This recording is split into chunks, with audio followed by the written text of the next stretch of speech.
Atëherë, cili është qëllimi kryesor i misionit NASA Artemis 2 dhe çfarë bën atë të veçantë pas më shumë se 50 vitesh që nga misionet e fundit hënore?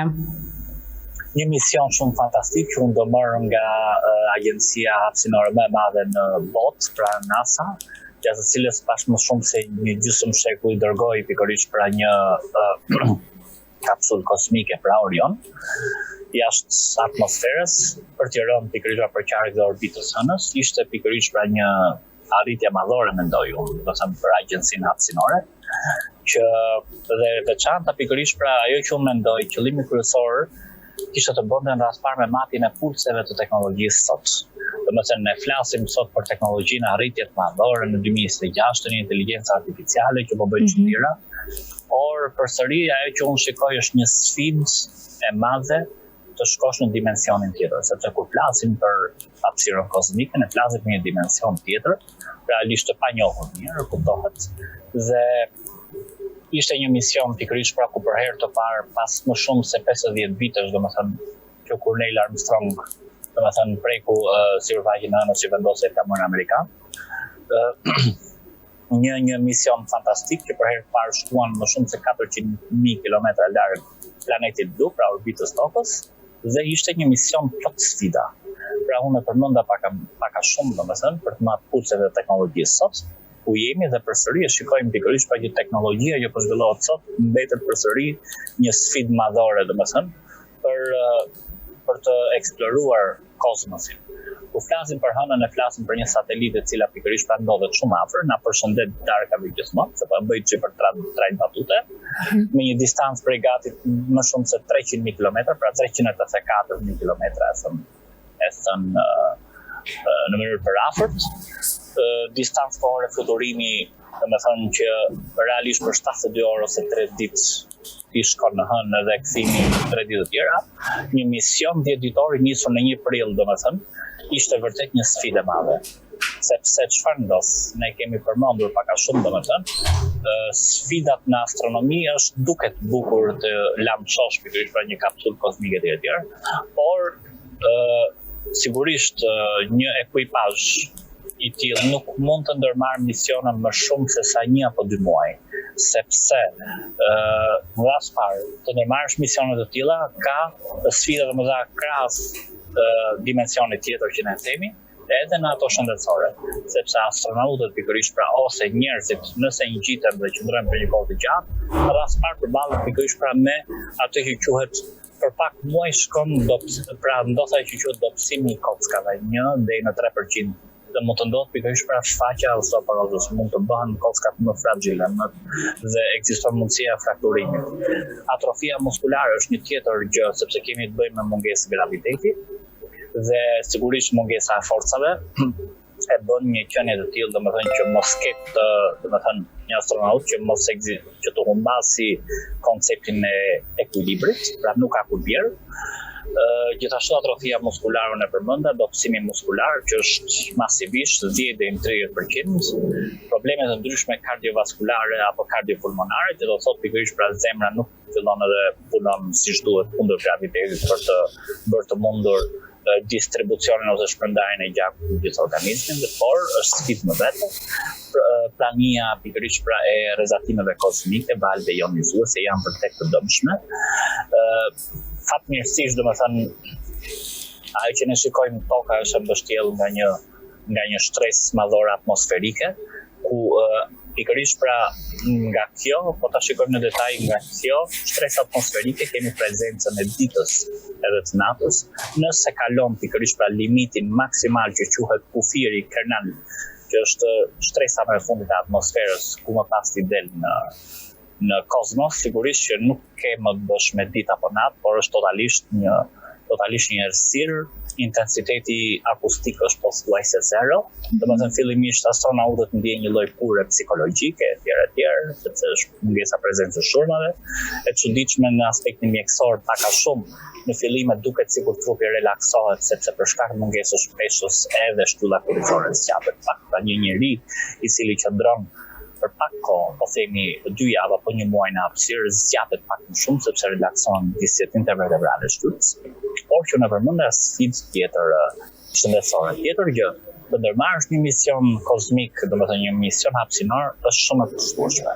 Që do të thotë pikërisht pra misioni në total i Artemis 2, pra përgatitja që në vitin 2012 deri në vitin 2026 i ka kushtuar buxheti i shtetit amerikan gati $100 miliardë, ndërsa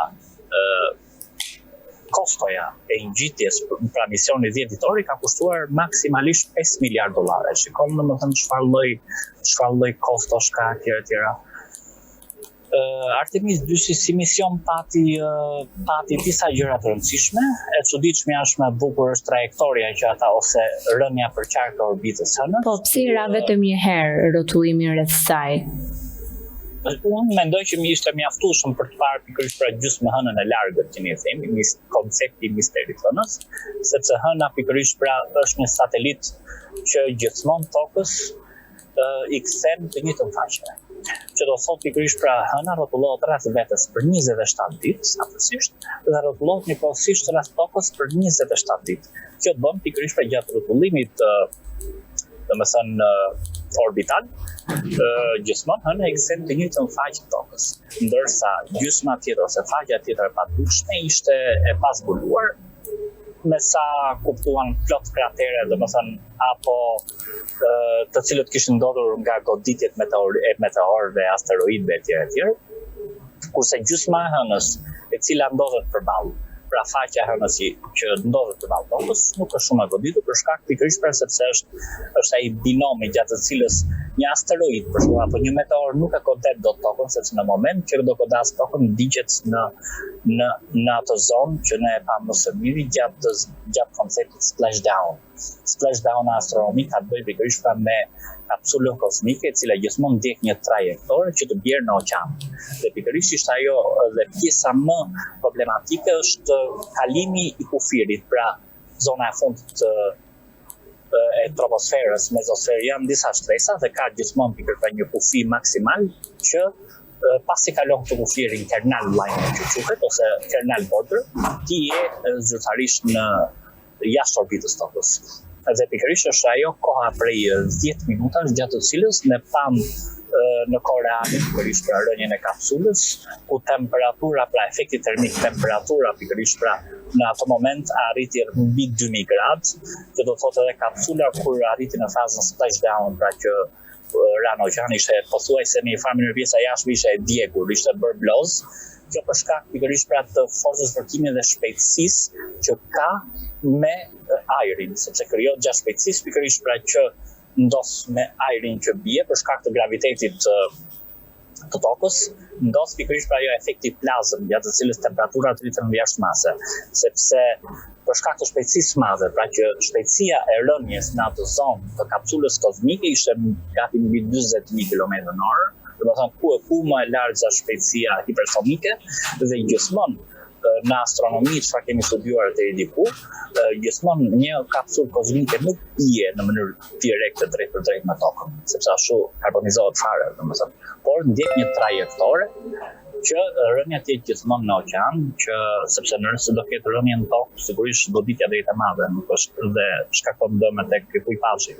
Kurse gjithmonë është ai efekti dhe forma, po ta shikojmë me kapsulën, është një formë e tillë që gjatë efektit përplasjes me ujin, pra splashdown, qëndron lart. Hëna mund të kthehet pikërisht krahas kësaj që ne përmendëm që zbulimi, domethënë ideja e zbulimit të gjysmë hënës, u zbulua dhe një element tjetër, pra helium 3, domethënë një element që aktualisht në tokë nuk ekziston, por helium 3 është një element shumë i fuqishëm që mund të përdoret pikërisht pra edhe për energjinë bërthamore, energjinë kozmike, shfrytëzimin e energjisë etj.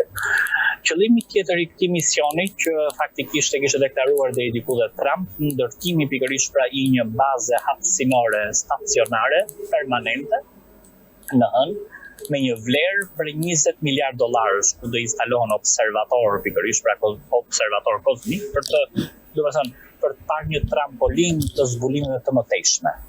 Domethënë se çfarë ndodh me kosmosin. Por ajo që unë shikoj, ky zhvillim masiv i teknologjisë sot që ne flasim për inteligjencën artificiale, çudirat që bën përsëri, ne kemi të pamundur të eksplorojmë universin. Maksimumi që po shikojmë pikërisht pra thjesht satelitin ton që hëna domethënë që është shumë afër. Pra imagjino domethënë çfarë ndos nëse do ndërmerren misione për koha të gjata, që do të thotë pikërisht pra unë nëse kemi parë në mediat international lidhje me Elon Musk e tjerë, përsëri ëndra Elon Muskut mbetet sirtar për të eksploruar Marsin, i cili është një planet që ndodhet më shumë se 150 milion kilometra larg të Tokës. Dhe kërkohet një mision minimalisht 2 vjet, pra për të shkuar 9 muaj apo 10 muaj, për të kthyer 9 apo 10 muaj dhe për faza studimore, eksplorime etj. Që do konë vetë. Pra e shikon çfarë sfida është më vete, domethënë si sfidë në aspektin e teknologjisë, si sfidë monetare sepse është shumë e kushtueshme. Një mision hënor 10 ditori kushtoi buxheti i shtetit masivisht, buxheti i shtetit amerikan. Dhe tjetra domethënë është që sfidat shëndetësore të astronautëve. Tjetër gjë në domethënë hapësirën jashtëtoksore ekzistojnë ndërzacime ionizuese, pra valët kozmike, të cilat janë të dëmshme për organizmin. Qëndrimi për një kohë të gjatë, vërtet ato kanë kostumin, skafandër mbrojtëse etj. Po problemi është që valët kozmike janë të dëmshme. Qëndrimi për një kohë të gjatë mund të ndikojnë negativisht edhe në dëmtimin e ADN-s qelizore. Domethënë efektet termike, sigurisht që është një botë. Madje një astronaut kishte bërë një deklarim tim me fat që jetojmë dhe jemi në tokë, sigurisht sepse ne jemi qenie pikërisht për të të përshtatur me habitatin. Pra me oksigjenin, me ujin, me ushqimet sigurisht. Dhe koncepti domethënë për të shkuar në Mars, më shikoj një koncept ose një mision të pamundur për 200 apo 300 vite të tjera. Sepse këtu treguam pikërisht pra që teknologjia jon ka sfida dhe në Mars. Ndërtimi i bazës kozmike mund të shërbejë si një trampolin për studime të mëtejshme, pse jo dhe turizmi kozmik që unë mendoj që nuk është momentar, por mund të krijohet në vazhdim, domethënë siç kemi përmendur atë hotelin Jerial Space, që mund të krijohet një startup amerikan që mund të ndërtojë një hotel në Han. Janë gjëra domethënë që janë plot sfida, pra është një dimension tjetër që është e pamundur të eksplorosh. Ja ato yje që ne shikojmë pikërisht pra në qiell, që ndodhen miliona apo miliarda kilometra larg. Ne jemi të pamundur dhe të paaftë që të eksplorojmë. Domethënë, për shkak se kemi limiti jonë i teknologjisë është deri këtu. Mund të çohen sisteme robotike etj, por që jo ekuipazh. Pra është e pamundur që të dërgohen. Misionet e tjera janë fantastike, hëna faktikisht si një satelit mund të kthehet pikërisht pra edhe në nuanca, mund të marrë nuanca politike, geopolitike, konkurenca me potencial. Çfarë vizioni mund të kenë për shembull Shtetet e Bashkuara të Amerikës për të ndërtuar një stacion hapësinor në Hënë me një investim të madh financiar? Po, me sa kishin deklaruar domethënë $20 miliard, vizioni mund të jetë i tillë që mund të shërbejë si një trampolin e studimeve edhe të mëtejshme, sepse vetë Artemis 2, një mision domethënë i cili e dërgoi kapsulën Orion për herë të parë në distancë më të largët nga Toka, mbi 400 kilometra domethënë, që mund të shërbejë si një trampolin interesante. Një tjetër gjë është shfrytëzimi i energjisë, pse jo, siç e përmenda, i energjisë kozmike për qëllime beneficiare, për industrinë etj. Instalimi i observatorëve shumë i rëndësishëm për të eksploruar më tej, domethënë për të marrë të zona më tej në lidhje me asteroidë të ndryshëm, planetë të ndryshëm etj. Por që unë e përmenda pak a shumë më përpara është një sfidë më vetëre. Është një sfidë që është e pamundur që të marrësh misione, anijet kapsula kozmike janë ngjitur jashtë orbitës Tokës.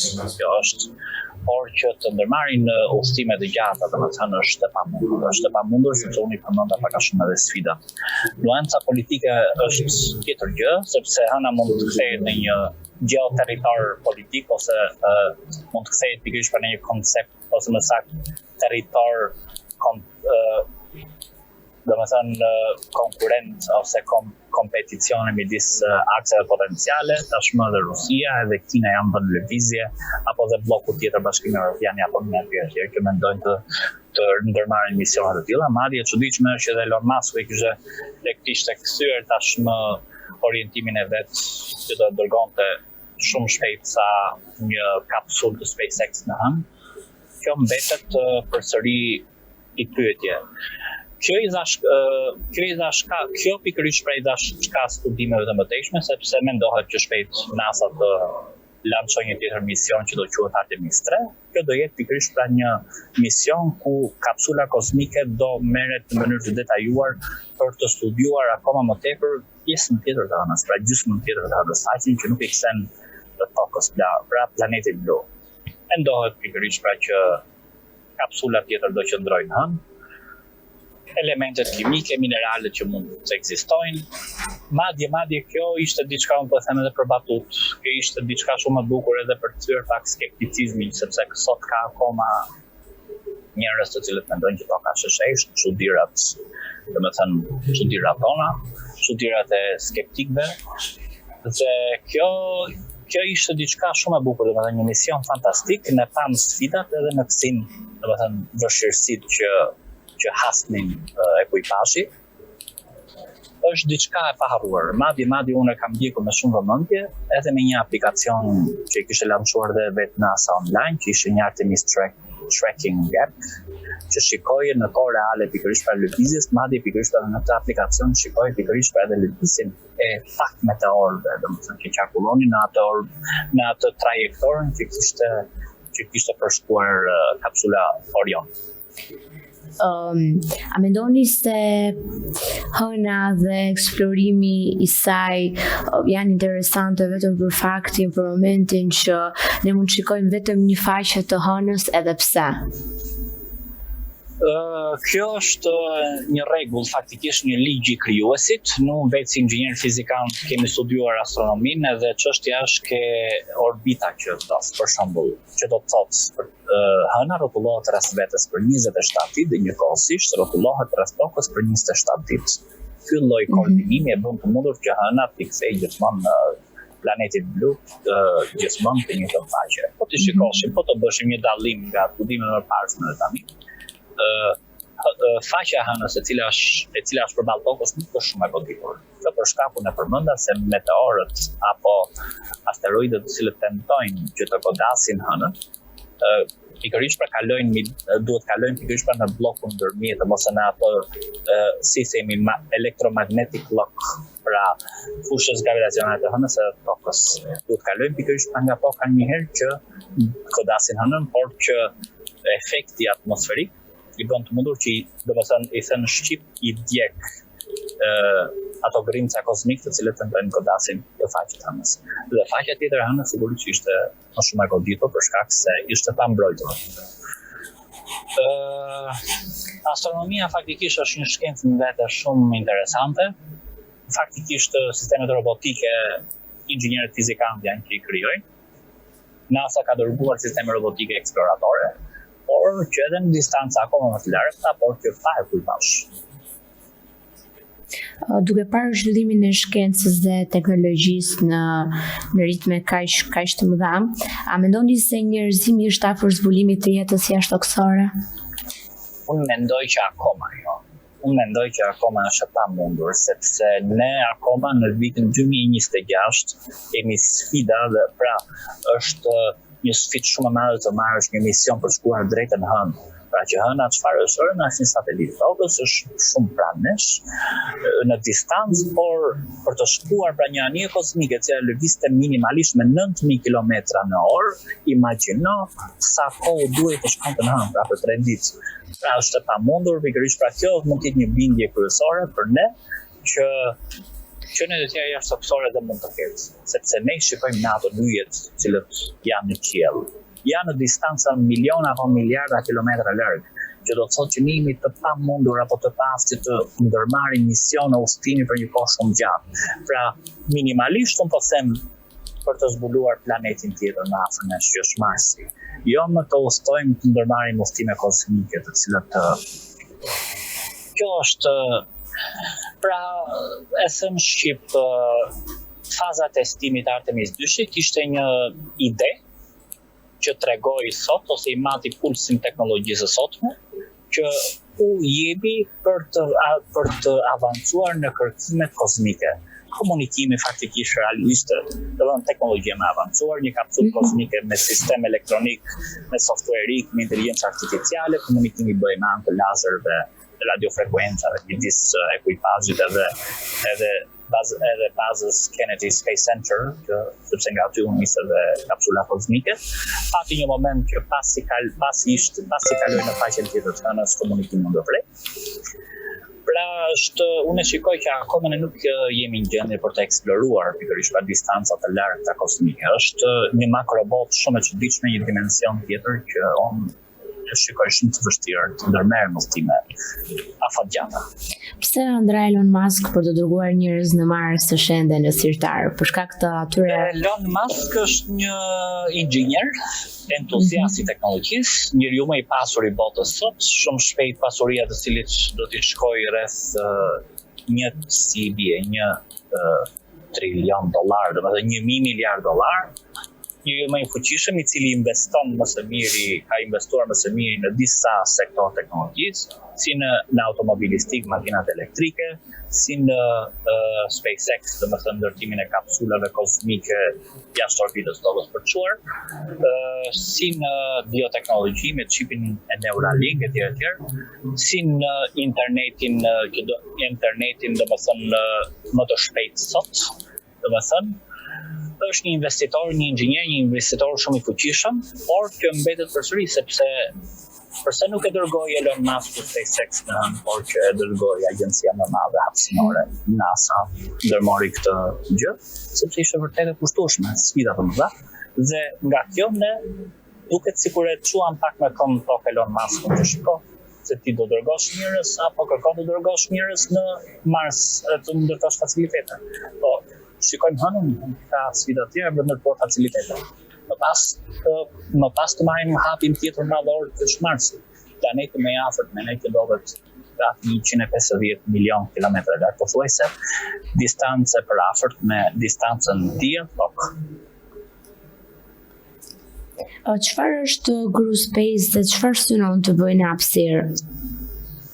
Një startup amerikan që faktikisht ka hedhur një gur në lumë me ide pozitive për ta ndërtuar një hotel kozmik, një hotel në hënë. Turizmi kozmik sigurisht me këtë lloj testimi apo edhe me iniciativën Artemis 3 që mendohet që të realizohet shpejt përsëri nga NASA. Promovoi turizmin kozmik. Turizmi kozmik ka filluar deri diku sepse ka njerëz të apasionuar të cilët kërkojnë të shikojnë planetin blu jashtë orbite. Kjo mund të arrihet siç ndodhi me konkurentin e Elon Musk, sepse unë e kam besen përballë shokët e Trumpit, janë të tre këto, Elon Musk, Bill Gates dhe Jeff Bezos. Por që edhe kjo mund të realizohet për një kohë akoma më të gjatë. Nëse do ndërtohet pikërisht për stacioni kozmik hapësinor në hënë, pra që do ketë të instaluar në mënyrë permanente disa observatorë kozmimi të teknologjisë shumë të lartë, mund të ndërtohet pikërisht edhe një hotel që maksimumi që mund të qëndrojnë turistët mund të jenë 4 ditë, më shumë jo, sepse ka sfida. E shikoj si diçka pozitive, hëna është bërë tashmë pjesë, është faza, vazhdojnë akoma të jenë fazat studimore, për ta shfrytzuar pikërisht pra dhe minerale dhe elementet për burime energjie.